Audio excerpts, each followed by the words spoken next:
सलामुन अलैकुम तिबतुम मुबारकतन तय्यबा रब्बी अऊज़ु बिका मिन हमसातिश शयातीन व अऊज़ु बिका रब्बी अन यहदुरून बिस्मिल्लाहिर रहमानिर रहीम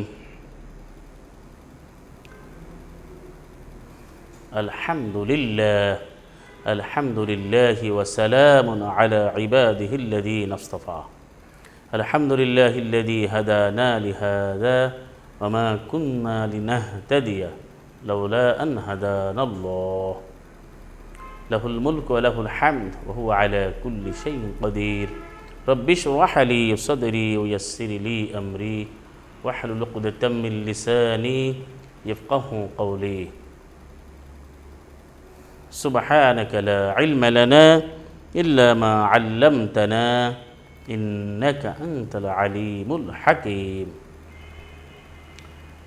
सम्मानित उपस्थिति, सम्मानित मुस्लिम भाई बोनेरा एवं सुप्रिय श्रोता भाई बोनेरा, सुप्रिय दर्शक श्रोता, আপনারা যে যেখান থেকে আমাদের এই আয়োজন শুনছেন, কোরআন বেদ সলিউশনস কর্তৃক আয়োজিত আল কোরআনুল কারীমের আল কোরআনুল হাকিমের ধারাবাহিক বিষয়ভিত্তিক আলোচনায় আপনাদের সকলকে স্বাগত জানাচ্ছি। যারা যে যেখান থেকে আমাদের আয়োজনে অংশগ্রহণ করছেন এবং যারা দেখছেন, যারা দেখবেন, দেশে এবং দেশের বাইরে যারা রয়েছেন, সকলকে মারহাবা জানাচ্ছি এবং আল্লাহ রাব্বুল আলামিনের কাছে আপনাদের সকলের নিরাপত্তা কামনা করছি।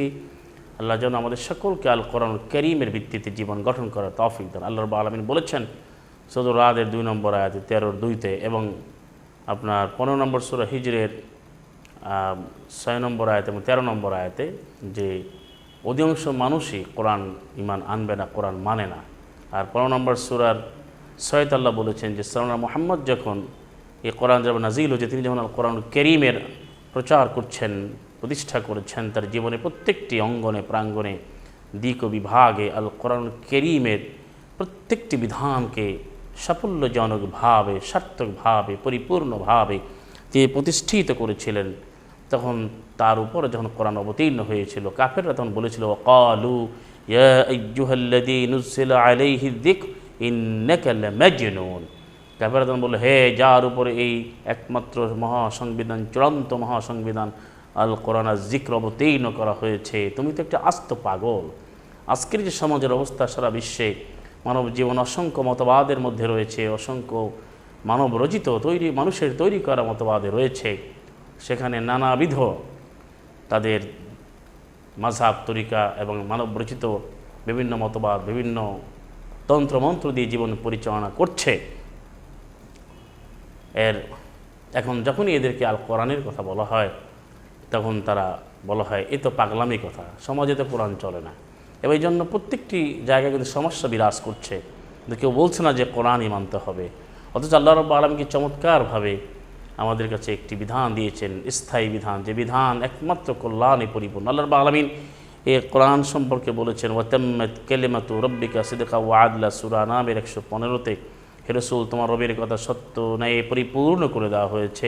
সূরা আরাফে আল্লাহ বলেছেন 7 নম্বর সূরা ওয়াতাম্মাত কালিমাতু রাব্বিকা বিল হুসনা, কল্যাণে পরিপূর্ণ এই কোরআন। আর এই কোরআন হচ্ছে পরিপূর্ণতায় ভরা, কল্যাণে, মর্যাদায়, বিধানে পরিপূর্ণ। আজকে আমরা যে বিষয়টা আলোচনা করছিলাম, একে একে সুপ্রিয় দর্শক শ্রোতা এবং ভাই ও বোনেরা, আমরা প্রচলিত হাদিস কি ওহী এই শীর্ষক আলোচনায় আমরা 10টি পর্ব আমরা সম্পন্ন করেছি এবং আমরা 10ম পর্বে আমরা দেখিয়েছি যে আরবি ব্যাকরণের মাধ্যমেও প্রমাণিত হয়েছে, আর কওয়ায়েদ আরাবিয়া দিয়েও, যে বিধান শুধুমাত্র একটি। এখানে আর একটা দলিল আমরা দিতে পারি 15 নম্বর সূরা আপনার এর 9 নম্বর আয়াত। আল্লাহ বলছেন ইন্না নাহনু নাযালনা যিকর ওয়া ইন্না লাহু লাহাফিজুন, ইন্না নাহনু নাযালনা যিকর ওয়া ইন্না লাহু লাহাফিজুন। আল্লাহ বলেন অবশ্যই অবশ্যই আমি এই যিকর, একটি মাত্র বিধান, এখানে আলিফ লাম যোগ করে নির্দিষ্ট করেছেন যিকরুন, একটি মাত্র বিধান, স্মরণিকা, বারবার যেটা আলোচিত হয়, সেই বিধানটি আমি অবতীর্ণ করেছি। ইন্না নাহনু, ইন্না এখানে বহুবচন, নুনের এরা দমির, এরা জামা, এখানে আল্লাহ তাকিদ দিয়েছেন, দৃঢ়তা ব্যক্ত করেছেন এবং তারপরে নাহানু ব্যবহার করেছেন। নাজ্জালনা জমামত, আবার তিনি এখানে জমামত করলেন, অর্থাৎ অনেক গুরুত্ব দিয়ে বলছেন যে আমি আল্লাহই এই একটি মতো বিধানকে অবতীর্ণ করেছি আর জিক্র। আর অবশ্যই ওয়া ইন্না লাহু, আমি আল্লাহই এই লাহু মানে হু মানে একটি, ওই বিধানের এই কোরআনের লাহাফিজুল্লাহ মানে অবশ্যই হাফিজুন, এটাও বহু বচন তাকিদ। আল্লাহ বহু বচন ব্যবহার করেন তার শানে তাকিদ, দৃঢ়তা বোঝাবার জন্যে, সুদৃঢ়ভাবে সুপ্রতিষ্ঠিতভাবে এবং শক্তিশালীভাবে আল্লাহ বলছেন, একেবারে নিরেটভাবে, নির্ভেজালভাবে, নিরঙ্কুশভাবে, দ্ব্যর্থহীনভাবে যে বিধানটা আমি অবতীর্ণ করেছি, আমি এর সংরক্ষণ করব। তাহলে সুপ্রিয় দর্শক শ্রোতা, যারা আজকে ইসলামের উৎস হিসাবে অর্থাৎ প্রচলিত হাদিসকে যারা ওহী প্রমাণ করতে চান মন গড়াভাবে এবং সম্পূর্ণরূপে যুক্তিহীনভাবে আল কোরআনের বাইরে গিয়ে মন গড়া মতবাদ দিয়ে তারা কী উত্তর দেবেন এই 15 নম্বর সূরার 9 নম্বর আয়াত? তারা বলেন না জিকরা বললে কী হবে, এখানে এটা দ্বারা কোরআনও বোঝায় প্রচলিত হাদিসও বোঝায়। তাহলে তো আল্লাহ দ্বিবচন ব্যবহার করতেন, আল্লাহ জিকরানে বলতেন বা জিকরাইন বলতেন, আল্লাহ বলতেন আর জিক্র। সব জায়গায় কিন্তু একটির মতো বিধান বলার উল্লেখ করেছেন। এটি আমরা অনেকবার বলা সুস্পষ্টভাবে বলেছি বিইজনিল্লাহ। সুতরাং সুপ্রিয় দর্শক, আপনারা ভ্রান্তিতে পড়বেন না, আপনারা কোরআনকে হাতে নিয়ে দেখুন যে বিধান একটি মাত্র বিধান আল কোরআন। আর আজকে সারা বিশ্বে সমস্যার একটাই সমস্যা, যত রকমের আজকে হত্যাকাণ্ড হচ্ছে, মারামারি, কাটাকাটি, ঝগড়াঝাটি, লুণ্ঠন, রাহাজানি, হত্যা, নৈরাশ্য, এনার্কিজম, বারবারিজম, বর্বরতা, নানা কিছু হচ্ছে সারা দুনিয়ায়। অসততা, দুর্নীতি, দুর্বিপাক, তারপরে সন্ত্রাস, নৈরাজ্যবাদ এবং বিভিন্ন ধরনের ইসলামের নামেও বিভিন্ন মিথ্যাচার চলছে, সন্ত্রাসবাদ যে ছড়িয়ে দেওয়া হয়েছে, এর মূল কারণ একটি মতো বিধান আল কোরআনকে না মানা। তারা বিধান হিসাবে মানুষের কথাকে তারা উৎস হিসেবে নিয়েছে, গ্রহণ করে নিয়েছে। এই জন্য আজকে মতভেদ, শুধু মতভেদ। অথচ আজকে প্রত্যেকটি সমস্যার সমাধান আল কোরআন কারিমে রয়েছে। সেখান থেকে যদি নেওয়া হয়, একটি মতো বিধান মানা হয়, প্রচলিত যে মানবরচিত কথাগুলোকে বাদ দিয়ে আল কোরআন একটি মতো বিধান, এবং এই বিধানটি হচ্ছে ইন্নাহু লাকাউলুন ফাসিল, একমাত্র বিচারিক বক্তব্য। সূরাতুল তারিক 86 নম্বর সূরার 13-14 আল্লাহ বলেছেন, কিন্তু আজকে সেটা মানা হয় না। কোরআনকে ফুরকান বলা হয়েছে, যে সত্যমিথ্যা পার্থক্যকারী, কোরআনের বিধানই যথেষ্ট। অথচ আজকে এই কোরআনের বিধান কেউ বলে না। আজকে আমাদের দেশে, বাংলাদেশ থেকে শুরু করে সারা বিশ্বে কোরআনের বিধান মানতে হবে কেউ বলছে না, অথচ সবাই সমাধান চাচ্ছে। তো আজকে আমাদের 11তম পর্বে আপনাদেরকে আমন্ত্রণ জানাচ্ছি। এই 11তম পর্বে আমরা তুলে ধরবো যে কী কারণে প্রচলিত হাদিসগুলো ওহী হবে না। সেই কারণগুলো আপনাদের আমি কয়েকটা খুব ইন শর্ট বলে দিচ্ছি কয়েক মিনিটের মধ্যে। প্রথম কারণ হচ্ছে যে ইসলামের বিধান হবে নাজিলকৃত, রিবেল্ড মেথোডোলজি, রিবেল্ড ল, অর্থাৎ নাজিলকৃত বিধান। এখন প্রচলিত হাদিস গ্রন্থ যে নামই হোক তা কিন্তু নাজিলকৃত নয়। এটি ইসলামরা মোহাম্মদেরও ইন্তেকালের পরে কয়েকশো বছর পরে হয়েছে। এটা যারা প্রচলিত হাদিস মানেন তারাও বলেছেন, তাদের বিভিন্ন গবেষণায় এটা বেরিয়ে এসেছে। এবং তারাও বলেন যে কয়েকশো বছর পরে, এই 400-500 বছর পরে এগুলো গ্রন্থিত হয়েছে, এগুলো গ্রন্থবদ্ধ করা হয়েছে, এগুলো সংকলন করা হয়েছে, নির্বাচন করা হয়েছে, যেগুলো তারাই বলেন। তাহলে নাজিলকৃত বিধান হবে বিধান। তাহলে এটা আমরা ছিল বাকারের 41 পাই, ওয়া আমিনু বিমা আনজালতু মুসাদ্দিকাল লিমা মাআকুম, তোমরা ঈমান আনো আমি যা নাজিল করেছি একটি মতো বিধান। তাহলে বোঝা গেল যে নাজিলকৃত বিধান হচ্ছে কোরআন। এই কোরআনের বাইরে কোনো নাজিলকৃত বিধান নেই, সেটা বিধান হতে পারে না। পয়েন্ট নাম্বার 1, যখনই আপনি প্রচলিত কোনো মানব রচিত গ্রন্থকে আপনি বিধান মনে করবেন, সে হাদিসের নামই হোক, ফেকার নামই হোক, ফতোয়ার নামই হোক, কোনো আলেমের বক্তব্য, ইমামের বক্তব্য হোক, তাহলে আপনি প্রমাণ করতে হবে সেটা নাজিলকৃত কিনা। আপনাকে দলিল দিতে হবে একমাত্র কোরআন থেকে। তারপরে দ্বিতীয় হচ্ছে যে ইসলামের একটি কর্তৃপক্ষ আছে, একটা অথরিটি আছে।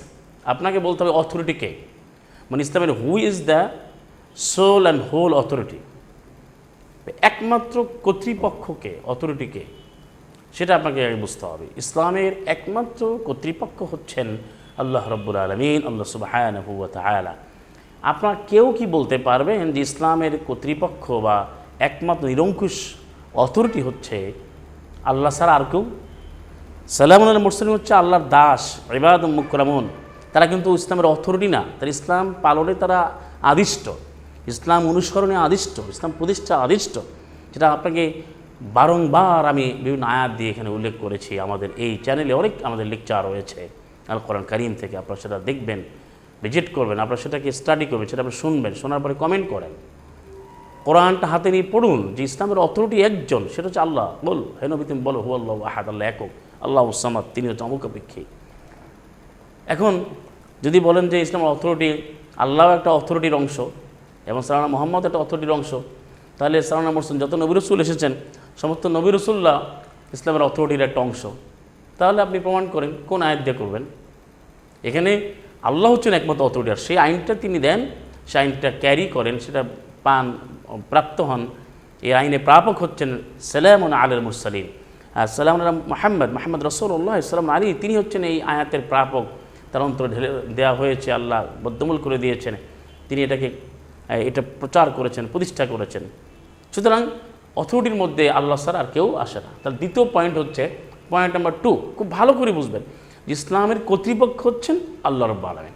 যখন এমনি আল কোরআনের বাইরে একটি বিধানকে আপনি বলবেন, মানতে চাইবেন, আপনি প্রকাশ করতে চাইবেন যে এইটা অমুকে বলেছে, আপনাকে প্রমাণ করতে হবে যে আল্লাহর অথরিটি হাত দেওয়া যাবে কিনা। আল্লাহর যে উলুহিয়াত, আল্লাহর যে সভরেন্টি, আল্লাহর যে লেজিসলেটিভ যে পাওয়ার, যে লেজিটিমেসি, তিনি আইন তৈরি করে প্রণয়নের যে নিরঙ্কুশ ক্ষমতা, যে একেবারে আনচ্যালেঞ্জড যে বা নন চ্যালেঞ্জড যে পাওয়ার, এই পাওয়ারটা তিনি যে হোল্ড করেন, এই ক্ষমতায় কেউ ভাগ বসাতে পারবে না। এটাকে আপনাকে বুঝতে হবে। এটা কিন্তু মারাত্মক শিরক, এটা কঠিন শিরক। শিরকে ইন্নাহু মান ইউশরিক বিল্লাহ ফাকাদ হারামাল্লাহু আলাইহিল জান্নাহ, সূরাতুল মাঈদা সূরা নম্বর 5 আয়াত 72। যে ব্যক্তি আল্লাহর সাথে শিরিক করে, আল্লাহর আইন বিধান কর্তৃত্বে কোনো ব্যাপারে যখন শিরিক করে, তাহলে অবশ্যই আল্লাহ বলছেন, অবশ্যই আল্লাহ নিষিদ্ধ করে দিয়েছেন তার উপরে জান্নাতকে, যেন হারাম হয়ে যাবে। তাহলে কর্তৃপক্ষীয় ব্যাপারে কোনো শিরক করা যাবে না। আল্লাহ হচ্ছেন একমাত্র অথরিটি আইনের। এর অনেক আয়াত আছে, অসংখ্য আয়াত আছে। এই আয়াতগুলো বলেছি, 12:40 বলেছি, হুকম ইল্লা লিল্লাহ, আইন শুধু আল্লাহ, বিধান তো একমাত্র আল্লাহ, 154 আমরা কুল্লাহু লিল্লাহ, একমাত্র আদেশ আল্লাহর। অনেক আয়াত আছে। তাহলে কর্তৃপক্ষীয় নির্দেশ একমাত্র আল্লাহর। এখন আল্লাহর আইনের বাইরে কেউ কর্তৃপক্ষ হতে পারে না। আপনি কি বলতে পারবেন? আপনারা আমাদের সুপ্রিয় দর্শক শ্রোতা, আমাদের সম্মানিত ওলামাদেরকে প্রশ্ন করেন যে ইসলামের অথরিটি কি সাল্লাল্লাহু মুহাম্মদ কি অথরিটি কিনা? তিনি কি কোরআনের বা ইসলামের অথরিটি? তিনি তো আল্লাহর দাস। ওলাম্মা কম আবদুল্লাহ, পড়েন আপনি সেই 72-এর 19 নম্বর আয়াত, তাকে আল্লাহ আবদুল্লাহ বলে অ্যাড্রেস করেছেন, যেটা আমাদের আলোচনায় এসেছে অত্যন্ত পরিষ্কার। 25 নম্বর সূরার 1-এ বলা হচ্ছে, তাবারাকাল্লাযী নাযালাল ফুরকানা আলা আবদিহি লিয়াকুনা লিল আলামিনা নাযীরা, বরকতময় কল্যাণমান, highly blessed is he, highly exalted is he. Allah এত পবিত্র, তিনি তার দাসের উপরে সেই সত্য মিথ্যায় পার্থক্যকারী একটি কোরআন বিধান অবতীর্ণ করেছেন, গোটা মানব জগতের জন্য, মানব জাতির জন্য, জগৎ সমীর অধিবাসীদের জন্য এই কোরআনে কারীম হচ্ছে, এই ফুরকান হচ্ছে একমাত্র বিধান। তাহলে তার মানে নাজিল হয়েছে, তিনি আইনদাতা নন, এটা বুঝতে হবে। এই কর্তৃপক্ষ না বোঝার কারণেই আজকে এই সমস্যা হচ্ছে। আজকে কিন্তু ইসলামের কর্তৃপক্ষ হচ্ছে আল্লাহকে কর্তৃপক্ষ মনে করা হয়, এবং সেকেন্ড সুরি সাল্লাল্লাহু মুহাম্মদকে মনে করা হয়, তারপরে সাহাবায়ে কেরামকে মনে করা হয়, তারপরে তাবিদেরকে মনে করা হয়, তাবিদেরকে মনে করা হয়, তারপরে ওলামায় বা আইম্মাদেরকে মনে করা হয়, ইমামদেরকে, ওলামায় মুতাআখিরিন আগের আলেমগণ, মুতাকাদ্দিমিন আগের আর মুতাআখিরিন পরের, এই অসংখ্য অথরিটিকে দরকার হয়, যেটা শিরক। যারা ইসলামকে একমাত্র আল্লাহর কথায় না মেনে, একমাত্র আল্লাহ কোরআন থেকে না মেনে, যারা অন্যান্য অথরিটিকে সংযোগ ঘটিয়ে এর সাথে যুক্ত করে, অ্যাড করে যারা বিভিন্ন অথরিটি তৈরি করেছেন, তারা কিন্তু মারাত্মক শিরক করছেন। কোনো দলিল নেই আপনাদের। আজকে আমাদের সমাজে হুজুররা যে ওয়াজ করে বা বিভিন্ন বলছে, ও বলছে, ফুলান কলা অমুক বলছে, তমুক বলছে, অকিল, আবার বলে অকিল, আর কেউ বলছে, এটা আমি আলোচনা করবো, এর কোনো দলিল নেই। তার মানে আমরা পেলাম 2 নম্বর পয়েন্ট, অথরিটি হবে একমাত্র আল্লাহ। তাহলে কর্তৃপক্ষীয় নির্দেশ, আল কোরআন হচ্ছে একমাত্র আল্লাহর, এই কর্তৃপক্ষ আর কেউ না। 39-এর 1 পরে দেখেন, তানজিলুল কিতাব মিনাল্লাহিল আজিজুল হাকিম, এই কোরআন বিধানে পরিপূর্ণ যে আল কোরআন, এই কিতাব অবতীর্ণ করা হয়েছে, নাজিল করা হয়েছে জগৎসমূহের মানব জাতির জন্য, সেই সর্ব আইনদাতা, সর্বমহাবিচারক, যিনি সর্বক্ষমতাবান, পরাক্রমশালী, সে আল্লাহর পক্ষ থেকে। এখানে এই মেন দ্বারা কিন্তু আল্লাহ অথরিটি পরিষ্কার করেছেন। এটা অনেক আয়াত আছে, এটা কোনো মানুষ অথরিটি হতে পারে না। তাহলে বোঝা গেল প্রচলিত হাদিস এই কারণে আপনার ওহী হতে পারে না। যদি প্রচলিত হাদিসকে আপনি ওহী মনে করেন, তাহলে মনে করতে হবে ইসলামের অথরিটি আল্লাহ শুধু নন, এটা অন্যান্য লোকেরও, এই সাথে যারা জড়িত তারাও অথরিটি। সাল্লাল্লাহু মুহাম্মদ সহকারে যতজন এই যে রাবি জড়িত, বর্ণনাকারী জড়িত, তারা অথরিটি হয়ে যায়, তারা শিরক হয়ে যাবে। এবার আমরা তৃতীয় পয়েন্টে আসি। তৃতীয় পয়েন্ট হচ্ছে যে আমরা প্রচলিত হাদিসকে এই কারণে মানা যাবে না, যেহেতু আইন বিধানের কর্তৃত্বটা শুধুমাত্র আল্লাহর। আইন বিধানের যে সার্বভৌমত্বের অধিকারী, মানুষ সার্বভৌমের অধিকারী নয়। মানুষ সার্বভৌম সত্তা হতে পারে না। সার্বভৌম সত্তা হচ্ছেন একমাত্র আল্লাহ। সূরা মুলকে দেখেন 67 নম্বর সূরা 1 নম্বর আয়াতে, তাবারাকাল্লাযী বিয়াদিহিল মুলক ওয়া আলা কুল্লি শাইইন কাদির, বরকতময় কল্যাণময় সমস্ত রাজত্ব এক আল্লাহর হাতের মুঠোয়, এবং তিনি মহাক্ষমতাবান। এবং তিনি সব কিছু মহা কাদিরুন, মানে তিনি সব কিছু করে মহা ক্ষমতাবান, তিনি সব কিছু যোগ্যতা দানকারী। এই ইন্নাল্লাহ আলা কুল্লি শাইইন কাদির, নিশ্চয় আল্লাহ সব কিছু করে যে ক্ষমতা দানকারী, তিনি যোগ্যতা দানকারী, একমাত্র মহা ক্ষমতাবান। অনেক আয়াত আছে, আল্লাহু আলা কুল্লি শাইইন কাদির, অনেক আয়াত আছে, শতাধিক আয়াত আছে এই ব্যাপারে। তাহলে এখানে বোঝা গেল যে আইন বিধানের যে কর্তৃত্ব, যেটা আমি বললাম যে অথরিটি বা সবরিনটি, যেটা পাওয়ার অফ সবরিনটি, এটা শুধুমাত্র আল্লাহর। এর সাথে আন্নাল কুওয়াতা লিল্লাহি জামিয়া, আপনি সূরা বাকারার 165 দেখেন, সমস্ত ক্ষমতা কেবলমাত্র আন্নাল কুওয়াতা, আন্না নিশ্চয়, আল কুওয়াতা সমস্ত, আবার জামিয়া সমস্ত ক্ষমতা কেবলমাত্র শুধুমাত্র আল্লাহর জন্যই। তাহলে যার ক্ষমতা আছে তিনিই কিন্তু আইন তৈরি করবেন। তাহলে এই আইন বিধানের কর্তৃত্ব মানুষের না, সুতরাং সালাম মোহাম্মদে কোনো আইন বিধানের কর্তৃত্ব নাই, তিনি অনুসরণ করেছেন। সুতরাং আল কোরআনই একমত বিধান। এই জন্য আইন বিধানের কর্তৃত্ব প্রচলিত হাদিস গ্রন্থ যারা রচনা করেছেন, বর্ণনা করে, তাদের কিন্তু নাই। সুতরাং এগুলো ওহী হতে পারে না, যেহেতু আইন বিধানের কর্তৃত্ব শুধুমাত্র আল্লাহর। এখন যদি আপনি বলেন যে প্রচলিত হাদিসগুলো ওহী মানতে হবে, দ্বিতীয় ওহী বা এটা অন্য অন্য ব্যাখ্যা দিতে পারে, তাহলে আপনাকে প্রমাণ করতে হবে যে আল্লাহ রাব্বুল আলামিনই শুধু আইন বিধানের অধিকার রাখেন না, মানুষও রাখে। প্রমাণ করেন, কোন আইন দিয়ে করবেন। অথচ আল কোরআন কারীমে বারবার করে বলে দিয়েছে যে ইনিল হুকমু ইল্লা লিল্লাহ, এরকম অনেক আয়াত আছে, লাহুল হুকমু বলা হচ্ছে। শুধু তাই না, মানুষ মতবিরোধ করে তাহলে কী হবে? সূরা শুরা 42 নম্বর সূরা 10 বলা হয়েছে, ওমা ইখতালাফতুম ফীহি, তোমাদের যদি কোনো ব্যাপারে শাইইন, কোনো বিষয়তে তোমার মতবিরোধ হয়, ফা হুকমুহু ইলাল্লাহ, তা আল্লাহর কাছেই এর বিধান।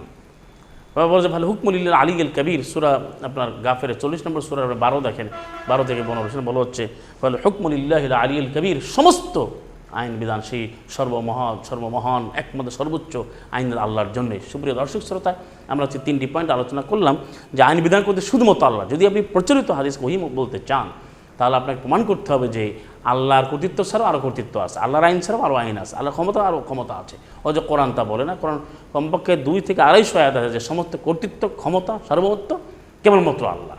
এটা অনেক আয়াত আছে। সুতরাং প্রচলিত এই হাদিস গ্রন্থ ওহী হতে পারে না। আমাদের এই প্রোগ্রামটি চলবে, পর্বটি চলবে, আছে 11 পর্ব, এখানেই শেষ করছি। আপনাদের সকলকে আমন্ত্রণ জানাচ্ছি, আহ্বান জানাচ্ছি আল কোরআন বুঝে পড়ার জন্য। সামি'না ওয়া আতা'না গুফরানাকা রাব্বানা ওয়া ইলাইকাল মাসির, ওয়া আখিরু দাওয়াহুম আলহামদুলিল্লাহি রাব্বিল আলামিন। সালামুন আলাইকুম, তিবতুম মুবারাকাতুম তাইয়্যিবা।